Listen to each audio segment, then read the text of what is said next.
in listen-only mode. Well, hello everybody, and welcome to tonight's webinar titled the Effect of Genetic Differences in Fat and Net Feed Intake on the Efficiency of Weaner Production. It's Andrew Byrne here with you. I'm a Technical Officer within the Southern Beef Technology Services project, and I'll be just coordinating tonight's webinar on behalf of the Southern Beef and Technical Beef Technology Services teams. So our main presenter once again is Wayne Pitchford.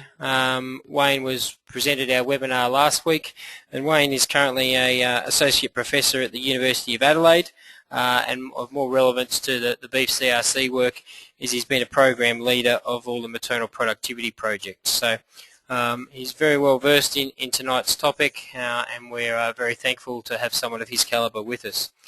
So I'll hand over to Wayne to get us underway very shortly, but just before I do, obviously tonight's webinar, the effect of genetic differences in fat and net feed intake on the efficiency of weaner production, is the fourth webinar in the webinar course, The Cutting Edge, which is designed to try and bring to you the latest outcomes from the beef CRC, particularly at a bull breeder level. So the previous three webinars have been run over the last 3 weeks. I'll say for any of you that missed those, you can download those now and view those from the SBTS or the TBTS websites, and I'd encourage you to do that.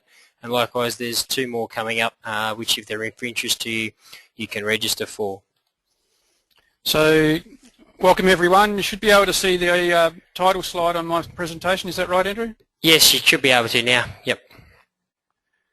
Okay, well thank you very much to everyone for joining in on the presentation, and to Andrew for the introduction. As Andrew said, this is the second one on the maternal productivity project, and what I outlined last week was 2 aspects of that project. One was going out to industry, into studs, large studs in Angus and Hereford, and scanning a whole lot of cows and looking then at the relationships between our carcass EBVs and body composition of those cows. The other part of the project is a formally designed research project, and that's the only part of the project that I'm going to concentrate on tonight. And the primary reason that we set up that research part of the project was so that we could measure feed intake on the animals, which would just be too hard to do on individual studs. And so that's the part that I'm going to focus on tonight. I'm going to focus on the feed efficiency results that have come out of this, and so it's out of that design part of the project.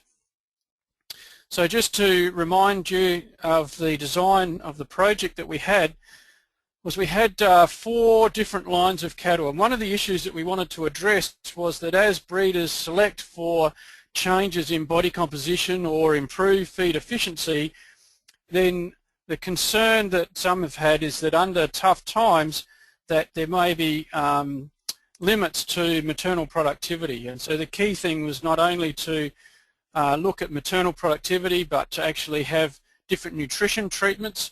And so we've got these high and low nutrition treatments, and then we've got these lines, these genetic lines that we're comparing under these nutrition treatments and seeing how they perform over multiple calvings. So just some background on the lines. The high and low fat lines, they are heifers that were bought from Angus studs. They're all Angus animals, purebred Angus, and these were bought from Angus studs and basically represent the top 10% and the bottom 10% of the Angus breed for rib fat EBV. And the idea was that they would be matched for mature size or growth EBVs.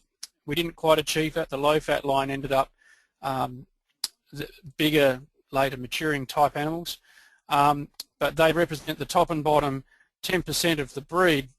And then we also got from New South Wales DPI the feed efficiency selection line. So the high net feed intake line, which is a low efficiency line, and the low net feed intake line, which is the high efficiency line.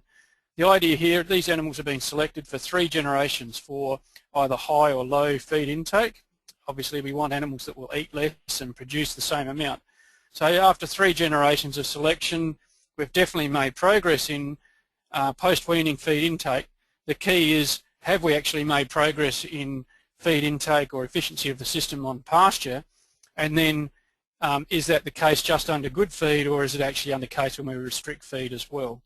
So we had these 4 genetic lines, 2 nutrition treatments, and these are stocking rate treatments basically. So the high nutrition is a low stocking rate and the low nutrition is a high stocking rate. They actually were rotationally grazed, so it's sort of effective stocking rates. And we sort of think of the high nutrition treatment being about 1.5 cows per hectare. It's pretty good country. And the low nutrition treatment being equivalent to about 2 cows per hectare. Then we also ran these at 2 sites, one in Western Australia near Busselton and one in South Australia near Narracourt.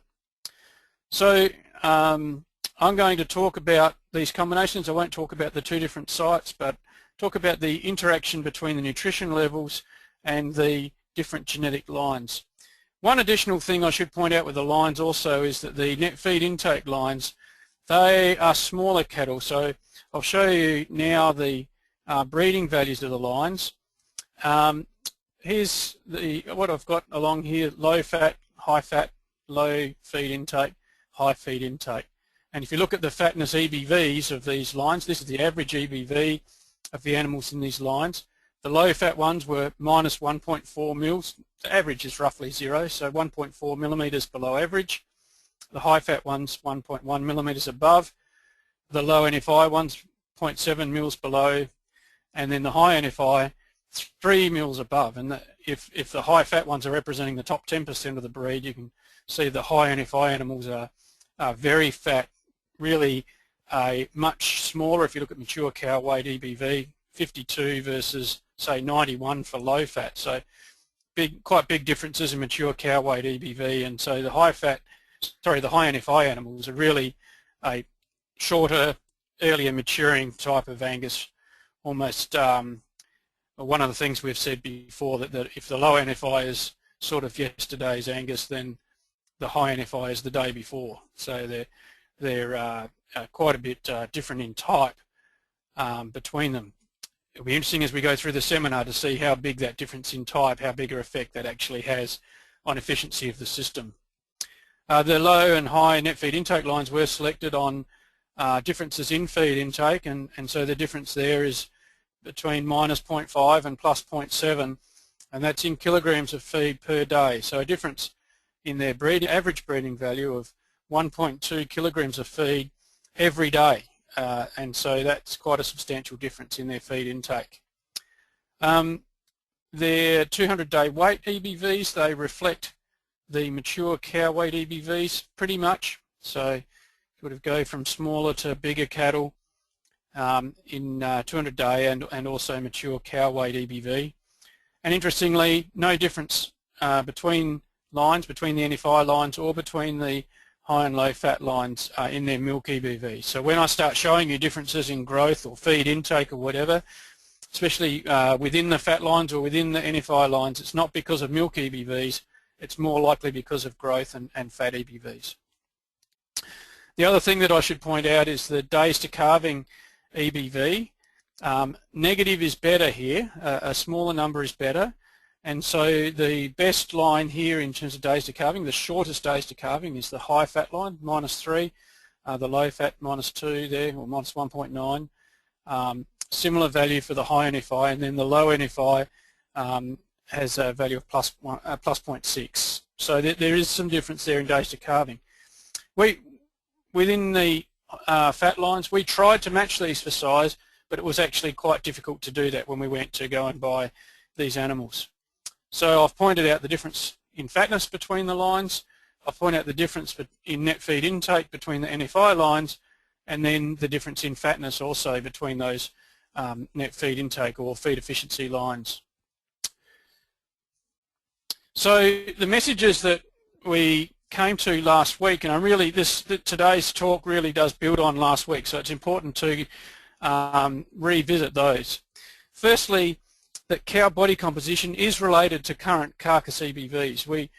made a pretty good case last week that we don't need new EBVs for cow body composition, but the current EBVs actually do work. If you want to have fatter cows, you can select using the current carcass fat EBVs. If you want more muscle in your cows, you can do that by selecting for more muscle and so forth.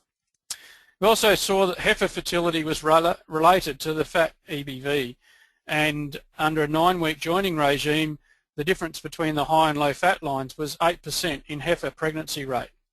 And if it was only a 6-week joining regime, there was a 12% difference in pregnancy rate between the high and low fat lines, and so quite a substantial difference there in pregnancy rate.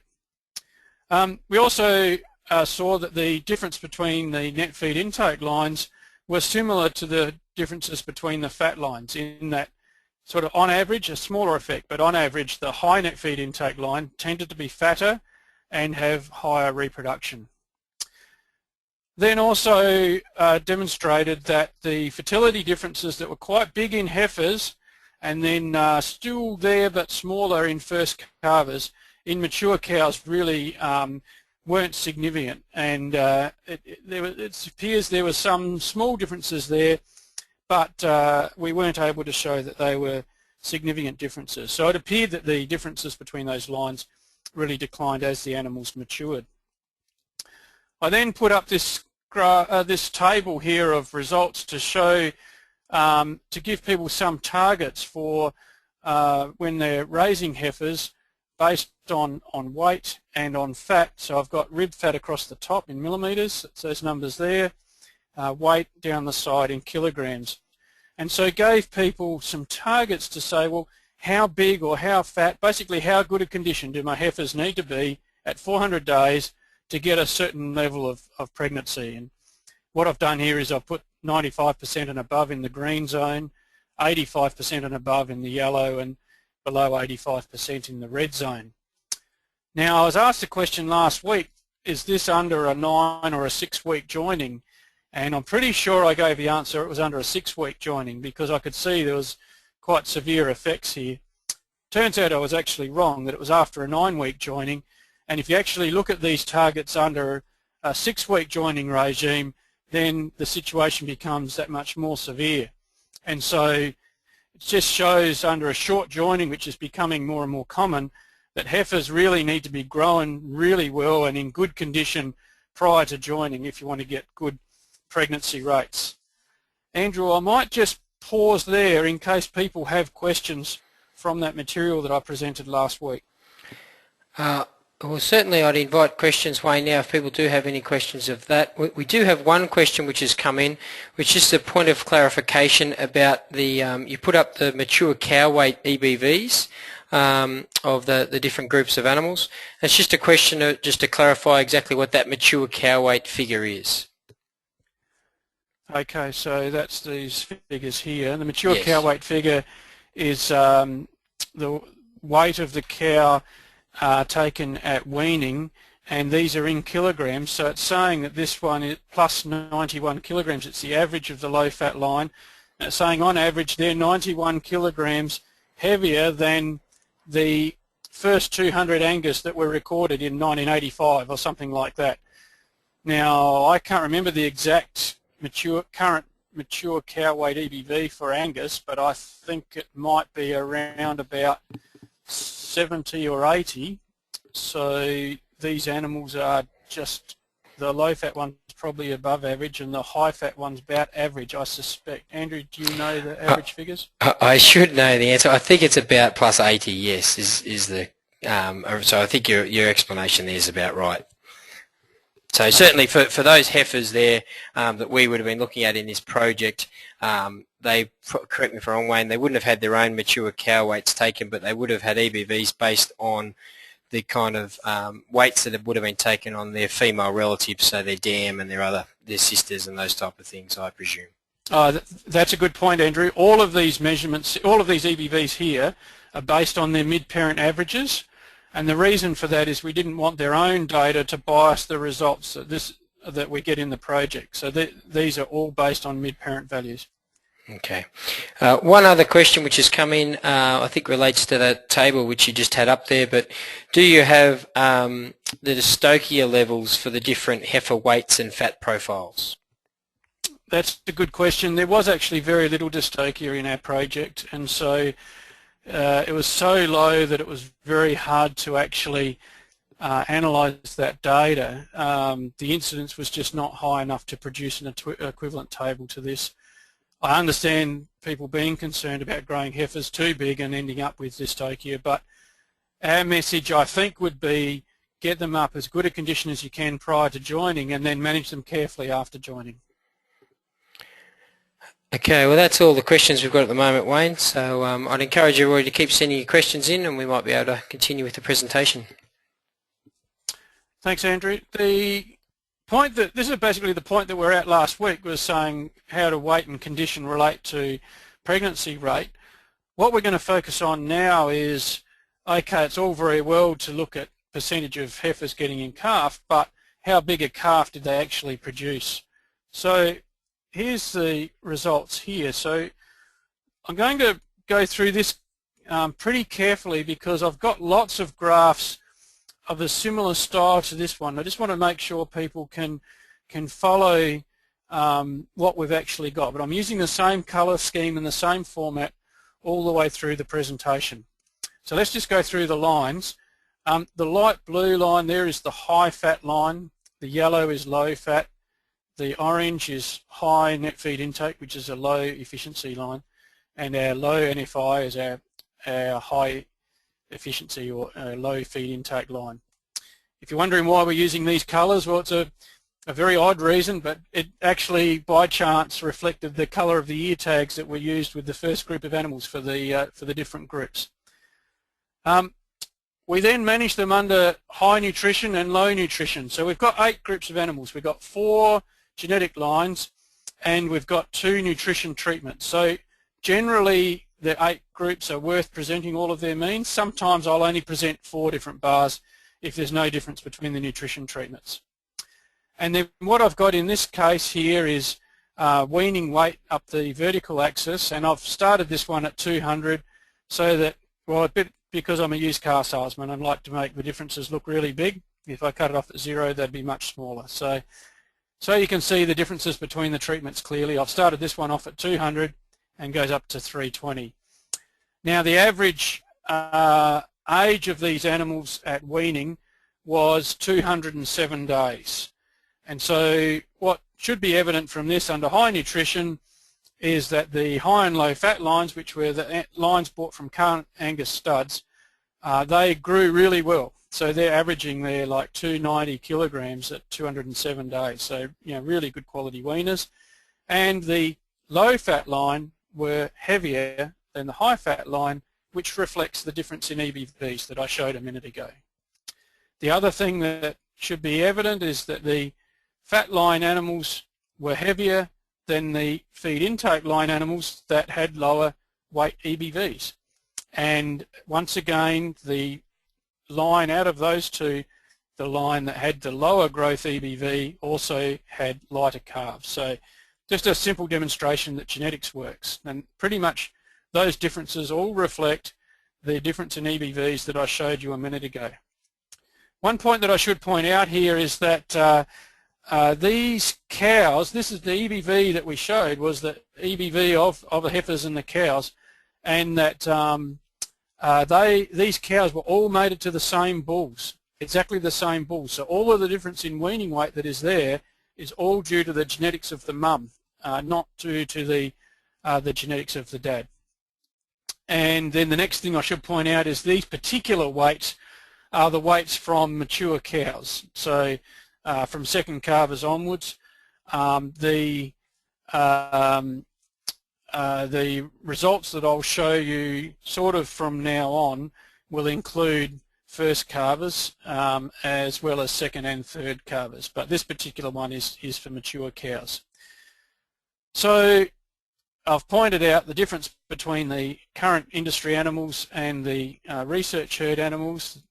I've pointed out the difference between the net feed intake lines, the difference between the fat lines there in growth. Also want to point out the difference between the nutrition treatments, and not surprisingly, if you've got higher nutrition or lower stocking rates, the calves grow faster than if you push them harder. So under low nutrition, the differences between the lines are slightly less, but also that difference, the calves are actually lighter, so averaging there sort of more like 250 kilos versus 290 kilos. So really, really roughly in terms of the genetic differences, actually if you look at just the fat lines there, the difference in feed intake, or the feed supplied to them, was roughly about 20%, but the difference in weaning weight was only about 10% between the two groups. So if I summarise those points, the differences between the lines in the growth that I've just shown exactly reflected the differences in the growth EBVs. The low nutrition weaning weights are about 10% lighter than the high nutrition, and the differences in feed supply was closer to 20%. So initially you'd sort of think like, well, maybe that looks like if we push them harder it's going to be more efficient, like we've given them 20% less feed, but they're only 10% lighter at weaning. So what I want to lead into is the efficiency differences that we're actually going to see. Andrew, do you think I need to pause for a moment at all there? There are a few questions, so it might be a good spot if we've got some time. The first one, I think you've clarified, was what age was weaning, and I think, if I'm correct to say, they were at 207 days. Is that? Yep. So you It went to... varied a bit from year to year and site to site, but averaged 207 days. Okay, there was another question about what the difference in the supermarket index value was of the different groups. So you put up the individual EBVs, and I presume in the case of Angus the supermarket index probably refers to the short-fed domestic, whether you have that information. I don't have that in front of me, I'm sorry. Okay. And I'll just look down some of these other questions. If there were, I think this might relate to our previous session, but if there were no major differences in mature cows, do the effects described only occur in first calf heifers? So I assume that was to do with our fertility type effects. Yeah, that's a good question. That's where we thought we'd see the main difference, was in first calf heifers trying to get back in calf. And in fact, the bigger difference in fertility occurred in getting heifers in calf in the first place, rather than in first calf heifers. That is the message I covered last time, but the biggest effect we found was just getting heifers in calf to start with. Okay, and were the sets of cows set stocked on very similar paddocks or moved from paddock to paddock in these different treatment groups? Yeah, that's a good question. They were moved from paddock to paddock. Different sites at different intensity, but at Struan, for example, the cows during spring were run on a techno-grazing system and moved every 2 days, and we're not recommending that that's how people run cows and calves, but what that enabled us to do was to get very intense feed intake measurements on the line. So really both systems were experimental systems, and when I quoted 1.5 or 2 cows per hectare, that was sort of a rough equivalence, and they certainly weren't set stocked at those values.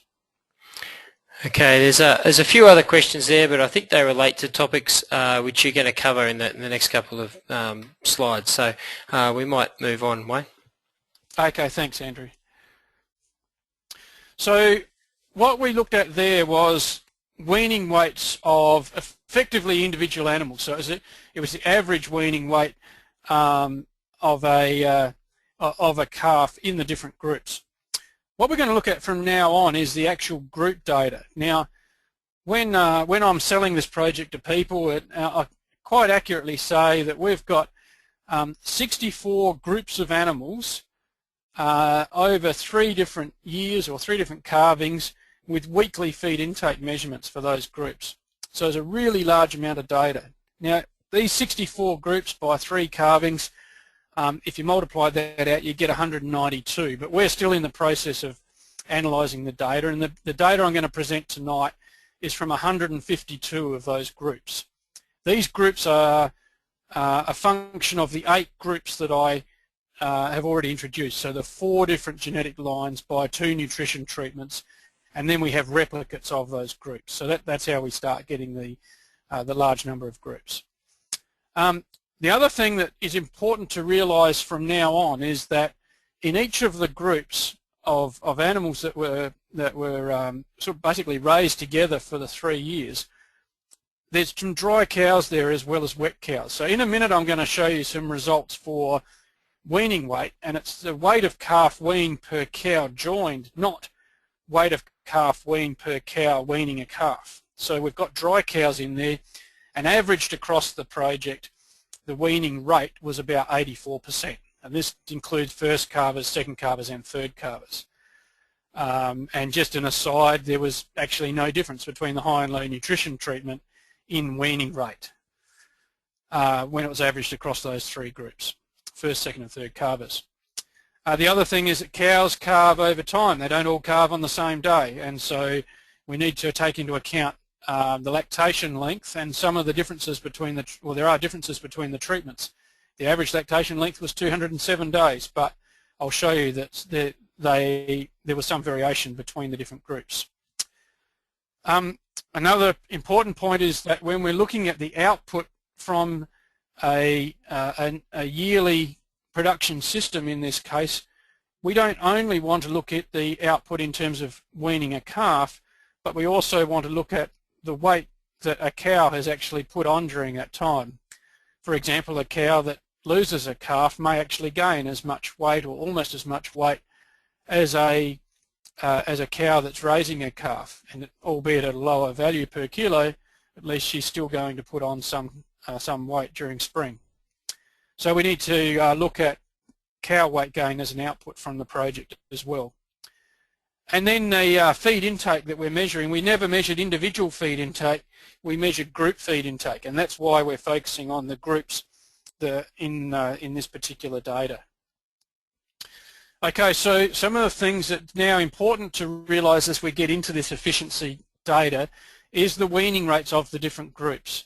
So I've got the same colours used here, high fat, low fat, high feed intake, low feed intake. And the nutrition treatments didn't vary in weaning rate. So I've just got the 4 groups here rather than all 8. And the high fat line weaned more calves than the low fat line, so a bit over 85 versus, what's that, a bit over 80, almost 81%. The high net feed intake line is about 87 versus the low net feed intake line about 85. So some of the differences we're going to see are a function of those differences in weaning rate. Also look, there's a difference in in lactation length. And so up the vertical axis here I've got lactation length. It starts at 180 here. I've just chopped that off at 180. But this is the number of days of lactation. So to think how this works, the high fat line actually had the longest lactation. Even though it weaned all on the same day, that means that they actually calved first on average, and then the low fat, then the high NFI, then the low NFI. And interestingly, this ranking exactly reflects the days to calving EBVs that I showed in the earlier EBV graph. So these differences in weaning rate and in lactation length are part of the data that I'm now going to show you. So what I'm going to show you now, the next slide, is the weight of calf weaned per cow joined in these groups.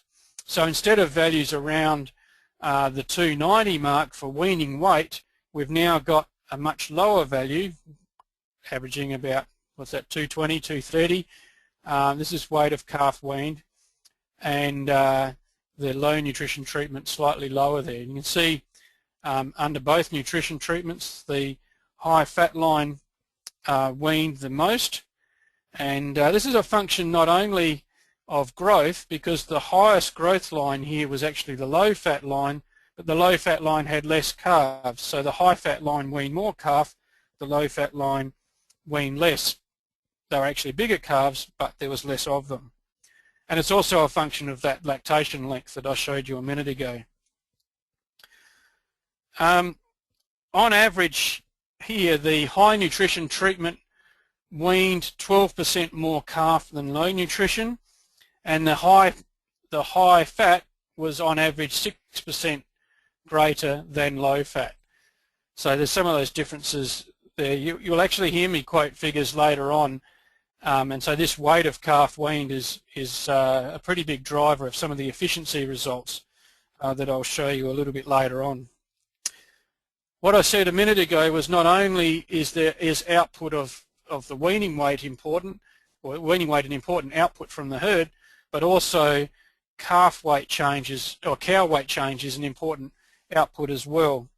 And so what I've got in this particular graph is the cow weight change, and there was a 10% difference or 12% difference between nutrition treatments in weaning weight, but there's actually a 48% difference in cow weight gain, or a 26 kilograms. So under high nutrition, cows put on, this is over a year, 26 more kilograms than under low nutrition. Now let's just think about this for a moment. This is over an annual cycle, so to go from a first calver to a second calver, this is from the day that they wean their first calf to the day they wean their second calf. And a young cow would still be growing through that period. For mature cows, day from when they wean their second calf to when they wean their third calf. Just to go back a step, for first calvers, there's a weight gain of the cow from, well, it finishes at the time when they wean their first calf, but it actually starts 12 months before they wean their first calf. So if weaning normally occurred at the end of November, like in Struan in South Australia, the end of November the previous year, so that would be when a heifer was, let's say, about 18 months old, maybe a bit more. From 18 months to 2.5 years of age, her weight gain is included in this graph.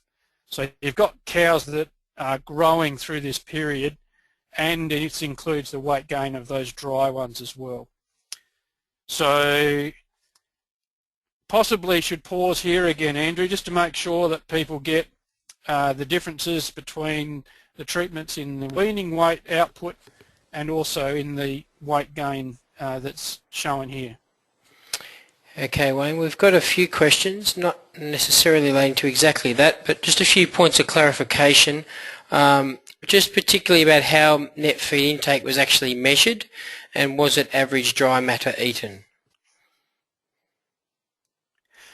Okay, net feed intake in a standard test is over 70 days, and they measure how much feed is eaten for each animal. They also measure what weight they are in the middle of the test and how much weight they gain during the test. And then they look at each animal and predict how much feed they would eat based on their weight and weight gain, and then the difference between the predicted feed intake and the actual feed intake is what we call net feed intake. So it is feed intake net of variation in growth and animal size. Okay, and so when you went and then measured that in the project, was there a different way that you measured that when we start looking into some of this stuff in terms of feed eaten? Okay, so I'm going to talk about different measures of efficiency in the project, and I actually won't present any results for net feed intake of cows, which I probably should calculate at some stage, but we haven't actually done that.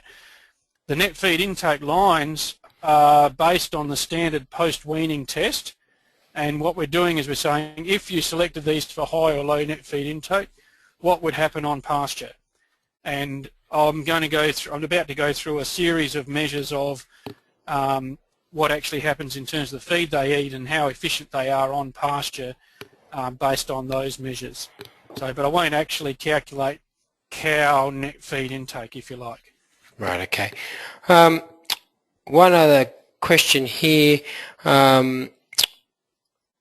was is it beneficial to have for the calf? I'm not sure, this might be outside the scope of the project, but if the calf had a longer lactation period at around 9 months, so whether you actually looked at any differences in the efficiency with the different lactation periods. We did. The longer lactation length were more efficient because the cows were being productive for longer. When the only output is weaning weight, then longer was better. But the weaning rate effect was about 5 times as big on efficiency as the lactation length effect. So lactation length was significant, but it actually wasn't a huge effect. Okay, there's some other questions, but I think we'll cover them, or we could in the next little bit of the presentation, or we can come back to them at the end. So I'd continue now. Okay, so what I'm going to try and do now is to focus on how much did these animals actually eat, what's some measures of efficiency, and then I'm going to try and put some economics on that as well.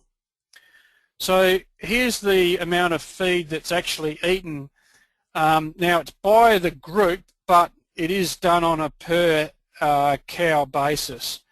So if we look at these high nutrition values, these are around about 150, or probably averaging about 150. This is in megajoules of metabolizable energy per day. So to try and get some simple maths out of that, if we assume that the feed intake, or the feed, is about 10 megajoules per kilogram dry matter, then this is saying that these cows are eating about 15 kilograms of dry matter per day. Now this is over an annual period, so this is averaged over 365 days, and remember, for 207 of those 365 days they were lactating, and for the remainder of those 365 days, whatever that is, 160-ish days, many of them would have been pregnant for that period. So not lactating, but well, 84% of them on average were pregnant while they were dry. So it includes dries, pregnants, and lactating cows. And it's saying on an annual cycle for a breeder herd with a sort of 7-month lactation, they're averaging about 15 kilograms of dry matter per day. And the low nutrition treatment are averaging around about 12 kilograms of dry matter per day, so 120 megajoules. So that's the difference between the high and low nutrition treatments. If we then look at the difference between the genetic lines, the high fat line ate slightly more than the low fat line, not quite significant but almost, and the high feed intake line ate more than the low feed intake line, and that happened under low nutrition as well as high nutrition. But under high nutrition, that was a 13% difference in feed intake between those two. Under low nutrition, that was a 9% difference. So when animals are pushed harder, the differences between the treatments are not quite as big. On average, the difference between the high and low nutrition was 24%. Okay, so that's all very well. We've looked at the calf weights, we've looked at the cow output, we've looked at feed intake. Now let's get into the guts of the presentation, which is actually which one's most efficient. And this is what I've got shown here. And our measure of efficiency here is as a feed conversion measure. And so what I've got here is how much feed did it require to produce a kilogram of calf. And so this is in megajoules of metabolizable energy per kilogram of calf. These values here for the high nutrition treatment that are about 250. Again, if the feed was 10 megajoules per kilogram dry matter, that's saying that it required about 25 kilograms of dry matter to produce a kilogram of calf. And under high nutrition, they're all about the same, except for that high feed intake one, which is a lot worse. Remember here, low is better. And then under low nutrition, the two lowest ones were, which are the best ones, are the high feed intake line, sorry, the high fat line, sorry, high fat, and the low feed intake line. Now the high fat line here is better than the low fat line because it had more carbs. So the more output there is, the more efficient they are. and so you can see about slight improvement in efficiency under low nutrition compared to high nutrition. Not huge differences, just a slight improvement. So that's looking at one output. This is maybe or probably our primary measure of efficiency of the system. How much feed does it require to produce a kilogram of weaner? But in addition to that, we've also got the cow that's gaining weight at the same time. So if I go a next step and actually look at how much feed to gain there is if I include the gain of the cow and of the calf. And remember here again that the lower value is actually better. Here the low fat cows gained more weight than the high fat cows, and so their feed to gain is better, and the low intake ones still better than the high intake ones. And these differences are all significant under high nutrition, and under low nutrition not so different except for that outlier there, the high feed intake line. If you select for high feed intake, you get animals that eat more. And look here that when you include cow gain in it, the difference between the nutrition treatments is basically disappeared. It's very, very similar values for the two treatments. So just to remind people that if we divided these values by 10 to convert them to kilograms of dry matter, we're looking here at about 18 kilograms of dry matter per kilogram output, whether it be of a calf or a cow. If we compare that to a feedlot, gets about feed conversion of about 7 to 1. Here we're talking about 18 to 1 in an annual cycle on a pasture-based system. So these figures pretty much match with what other people would get in similar types of systems. And so just to summarise this, and then I'll pause again, high nutrition was similar to low nutrition when we account for the cow and calf gain there.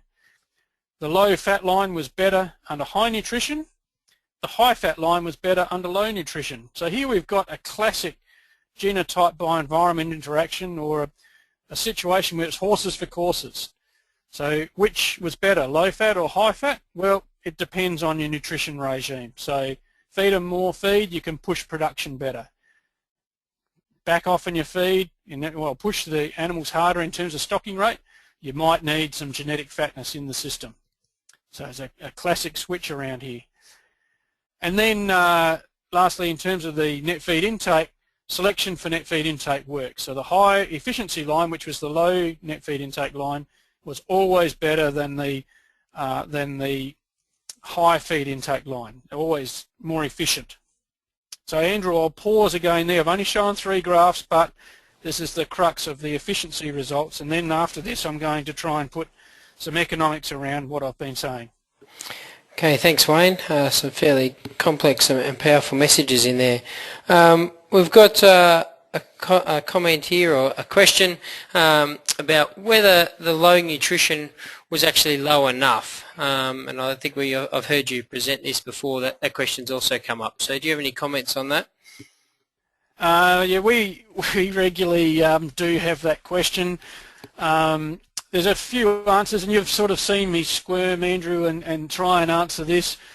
There are times of the year where the low nutrition treatment, those animals were getting really quite skinny, and one of our stockmen working on the project has said that she runs cattle, and she felt sorry for the cows in the low nutrition treatment. She really felt that we had pushed them fairly hard. In the low nutrition treatment at both sites, we had a requirement that if any of the animals got down to a condition score of 1.5, that it would stimulate or trigger supplementary feeding for the whole of the group. And so what that meant was that the animals that were in better condition were being supplementary fed when they didn't really need to. And you could say, well, that's a bit soft, but in fact, I think under most commercial regimes, it would be a few skinny animals in a mob that would trigger producers to actually make a decision to start feeding supplementary feed or feed more supplementary feed to make sure they don't have lots of animals in poor condition. There are times also, I haven't shown today, I showed last week, how the animals did still ride the roller coaster of condition through the year. So through springtime, the low nutrition animals were able to gain condition. It's not like they were sort of skin and bones all year round, not at all. During springtime they were able to put on condition and then mobilise that condition during autumn time. But there were, through autumn and winter, there were definitely cows that were starting to look pretty tough, but not severe drought conditions. Okay, one other question here just relates to, I think, coming back to some of the information you presented last week about, and correct me if I'm wrong on this, but the high NFI animals, so the animals which ate more, tended to eat more when times were good relative to when times were tough. So in the tighter period of the year, they didn't eat relatively more than the other ones. I'm just wondering how that factors into the kind of information you just put up there about whether they were not necessarily eating more or different amounts at exactly the same rate throughout the different times of the year. I think that's someone who's heard me talk before, because I haven't come to that slide yet, but I will come to it later on. Okay, I think you might have put it up last week, but that was my question, so you picked me out. So Wayne, that's all we've got. We'll keep going. Okay, mate. What I'm going to do now is try and put some economics on this, and this is always dangerous because people can disagree with the values that we put on. But let's just try and work with some values that we think are not too far off being robust. Putting a value on, and we are part of a full economic analysis of the study at the moment, so these are some of these values we are using in that. Putting a value of pasture feed of 0.5 of a cent per megajoule. So if the feed is 10 megajoules, I keep coming to that figure just because the maths is easier, but if it's 10 megajoules of metabolisable energy per kilogram dry matter, that means we're costing pasture feed at $50 a tonne. Okay, then we've got two stocking rate values that we're going to look at. The high nutrition with 1.5 cows per hectare, low nutrition with 2 cows per hectare. And I'm going to present some values on a per hectare basis to compare production. And then I'm putting values of growth of $1.80 a kilo on the calves and $1.40 a kilogram on the cows. And we can argue a bit about the differences between them, but generally people have been reasonably happy with the sort of values that we put on them. So based on those figures, I'm going to do two things. I'm going to present how much income would be earned per hectare, and this is not actually a gross margin, this is literally a gross return. I haven't included any costs in this at all. I've just included the returns in terms of the value of the calf weight weaned plus the cow weight gained, and then multiplied it up as to how many of those cows there would be per hectare. Now remember, there's 2 cows per hectare in the low nutrition treatment, 1.5 cows per hectare in high nutrition. So in terms of returns per hectare, low nutrition was higher than high nutrition. However, I haven't accounted for any supplementary feeding costs in here, and so when you actually look at it, there's a gross margin, these things could be quite different. If we look at the difference between the high and low fat lines, the differences are not that great in terms of returns per hectare. And if we look at the difference between the high and low net feed intake lines, the differences are also not huge in terms of gross return per hectare. Now this figure is sort of helpful because often in a production system we're constrained by the number of hectares that we're actually working with, and so you can think about, well, which one's best. Problem with this is it doesn't put any actual emphasis on the cost of feed. So I want to go to a different way of doing it and look at the net return per cow. Now this doesn't include any cost for animal health or driving the ute out to check irrigation or check watering points or anything like that. It only accounts for the value of the calf weaned, the value of the cow weight gain as income, and then the cost is in terms of the feed cost. And I haven't included any supplementary feed cost, only pasture feed cost. Now when we do that, the difference between high and low nutrition is about 12%. So on the previous one, returns per hectare, the low nutrition was 11% better. Under here, the high nutrition is actually 12% better than the low nutrition treatment. Let's look at the net feed intake lines. There's their consistent story there. Under low nutrition, the high net feed intake line, the ones that eat more, they don't produce anymore, and they are got lower returns, higher cost, no extra production. And under high nutrition, same story, big difference, lot less profitability, if you like. If we look at the fat lines now, under high nutrition, the low fat line, they had calves that grew faster and the cows gained more weight as well. There were less calves, but the cows gained weight. And so under high nutrition, the difference there is actually 6% in favour of the low fat line. Under low nutrition, the difference here is 6% in favour of the high fat line. And so this is that classic swap around. Which one's better depends on how much feed's actually available. So in terms of summarising those messages, the low nutrition treatment was 11% better per hectare. The high nutrition treatment was 12% better per cow. And I haven't costed any supplementary feed in that. So when you do it on a per cow basis, if you added in the supplementary feed, which was more on the low nutrition treatment, that difference there would be much bigger than 12%. Under high nutrition, the low fat line was 6% better, and that probably holds up pretty well. Under low nutrition, the high fat line was 6% better, and if we included supplementary feed in that, again, that figure would be much more than 6%.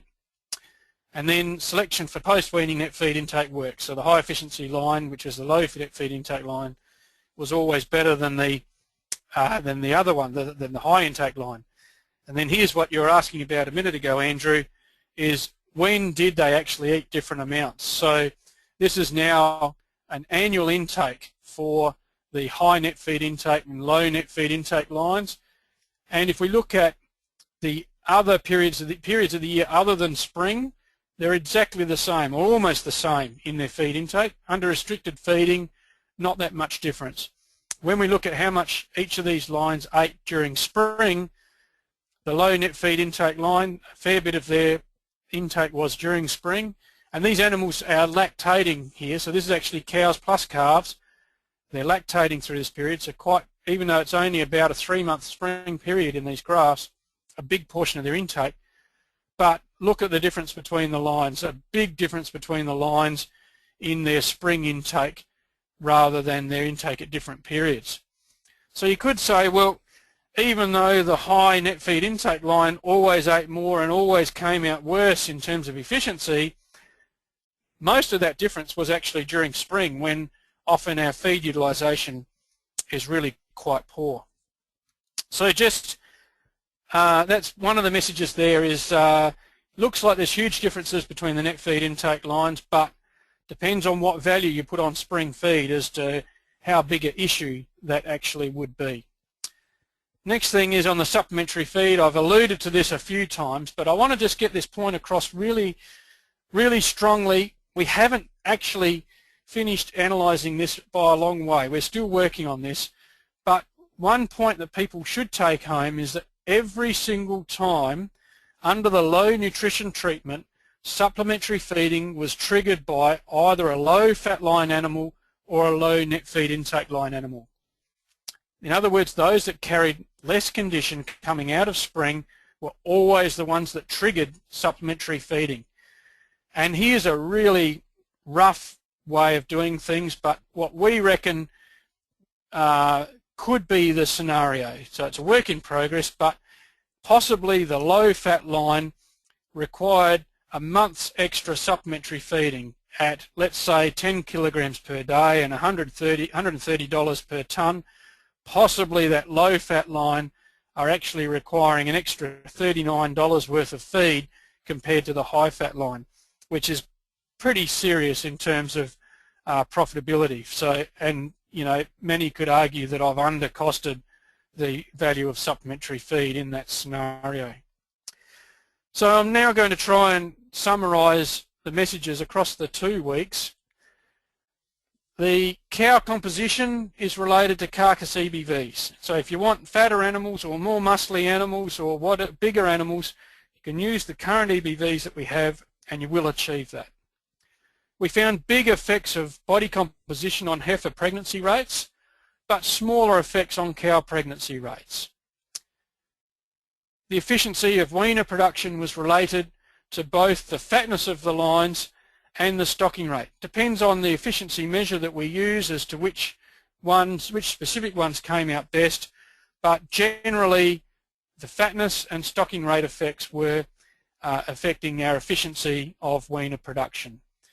And when we started looking at some of the efficiency values and costing out some of the scenarios, the low fat line was better under high nutrition and the high fat line was better under low nutrition.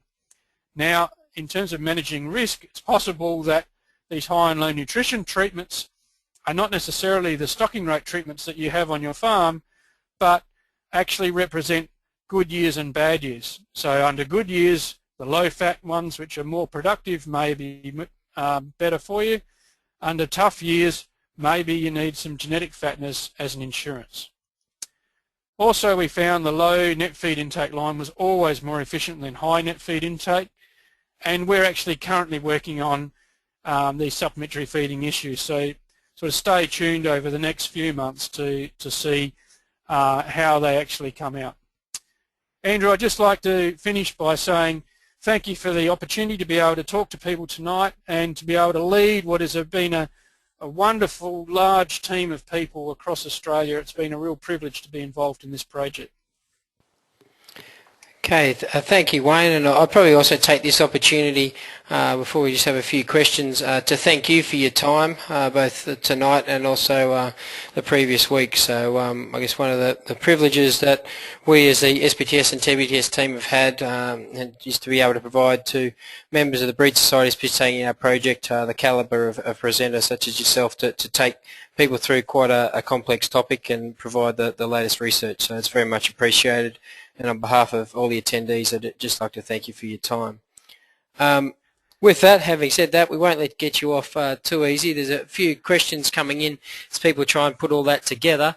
So the first one was looking here at, have you looked at the efficiency of feed conversion to retail product? Obviously, a lot of the stuff was looking at weaning weight.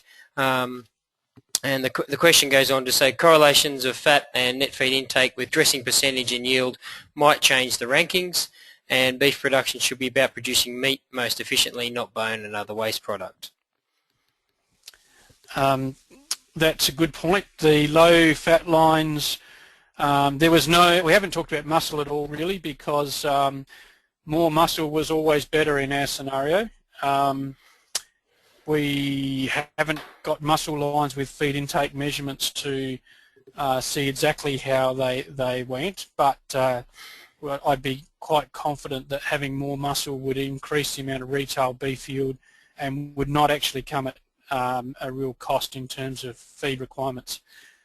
In terms of retail beef yield, our low-fat animals had the highest yield, and they actually have come out best under high nutrition.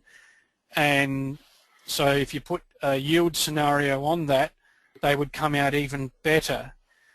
That said, we have had some carcass results which I haven't presented in the last 2 weeks, but we have some animals that were followed through and some carcass data which shows that if the animals are close to a grid carcass fatness threshold, for example, they were sold in South Australia with a minimum 6 mils of fat, and under that scenario, more of the low fat ones didn't reach sufficient fatness, and so while they produced more meat, they actually received a lower price per kilogram for that meat because of not reaching the fat specs. The high fat ones, more of them reach the fat specs. Quite probably if they were grown under feedlot conditions, there would be more wastage from the high fat ones, and so that would be a bad thing. All of what I'm saying there is really summed up in these two statements here, is that in a feedlot type finishing scenario, the low fat ones are better. under a pasture finishing lower growth rate scenario, the high fat ones are actually better. So that the conclusions for the steers would actually perfectly match my conclusions for the cow-calf operation here. Okay, probably just got time for two more quick questions. The first one relates to the high stocking rate, and that high stocking rates may damage your paddocks, and have you accounted for the costs of that in your analysis? We haven't, because it would be too hard to do that in the way that we've done things. The stocking rates that we use, with the way that we were managing them on the Techno system, the Techno is a wonderful way of being able to, when needed, restrict feed intake of animals, and because you're moving them on every 2 days and allowing 60 days for the pasture to rest, you actually don't cause problems with soil structure, but are able to harvest pasture feed and still restrict feed of large numbers of animals. And so it is a tremendous system for that type of scenario. If we had set stock these with the sort of stocking rates I quoted, we would have ended up with real problems, and the system would have ended up crashing in terms of having much lower reproductive rates, I'm sure, and it would have been those low fat and low NFI animals that would have crashed first. Okay, the last question we'll take tonight just relates to the net feed intake side of things. Obviously you've produced results there for animals with sets of NFI kind of EBVs, which are not routinely available on many animals. So the question relates to, are we likely to see net feed intake EBVs available on kind of current industry animals, or are they only going to be available from animals which have come through specific trials? That's a good question. I think we may well see it in more industry animals in the future, and there's two reasons for that. One is that it is a trait that's high on the radar for genomic predictions, whether it be genomic predictions from the US or from Australia, and Mike Goddard will talk about those in the next 2 weeks. The other thing is that my understanding, well, there's new systems around for doing measurement of feed intake in young cattle, and my understanding is that some large studs are looking seriously at some of those systems and may end up being able to provide bulls with net feed intake EBVs. And there are some studs like Cooter Park, for example, that already measure feed efficiency and are making gains in genetic gains in feed conversion ratios as well as net feed intake in their cattle.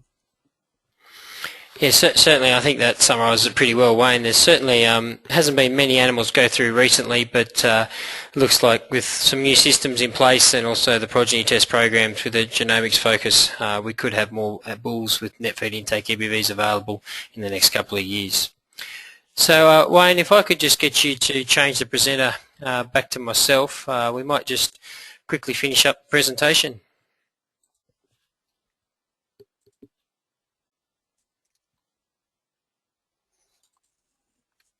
Should have that, Andrew. I should, and hopefully now people can see my screen. So just some housekeeping just to finish off tonight's webinar. There are just two questions that I'll ask you, very similar to what we had in the previous three webinars. So first question I'd get you is just to indicate whether you found this webinar useful.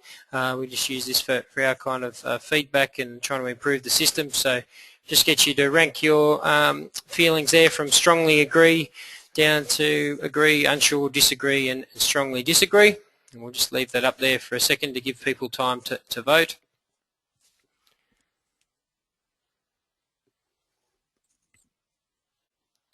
So that's good. About 80% of people have voted. So we'll close that one off now, and then just a second one is basically similar question to what you've had in previous weeks, based on this webinar, do you feel more informed about the application of some of the outcomes from the beef CRC within your enterprise? And again, just rating from strongly agree down to strongly disagree.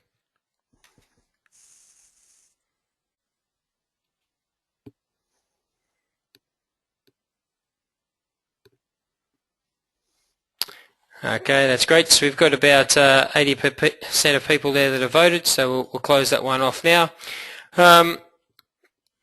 So in terms of just some other housekeeping, obviously following the completion of this webinar, for those of you that would like to go back and just revisit a few issues and look at the presentation again, the webinar will be made available hopefully tomorrow, but certainly over coming days, to view from the SPTS and TBTS websites, and you can also access that from YouTube. For those that may have trouble downloading over the internet, you can contact staff at SPTS or TBTS, and we can put together a CD of all the presentations from the whole course and send that out to you. Obviously, you may also have some unanswered questions or things that you think about after the webinar. There's a range of people which you can access now to follow up on some of the information which was presented. Certainly the SPTS or TBTS Technical Officer for your allocated breed will be able to assist you, and if they can't answer the question, may be able to pass it on to Wayne to get some feedback. So obviously the different breeds are all broken up there on your screen with the different technical officer and their contact details by phone and by email. So with that, I think that brings tonight's webinar to a close. I'd just like to finish by once again thanking Wayne and thanking you all for attending, and we hope to see you at the webinars in the coming weeks. Thank you and good night.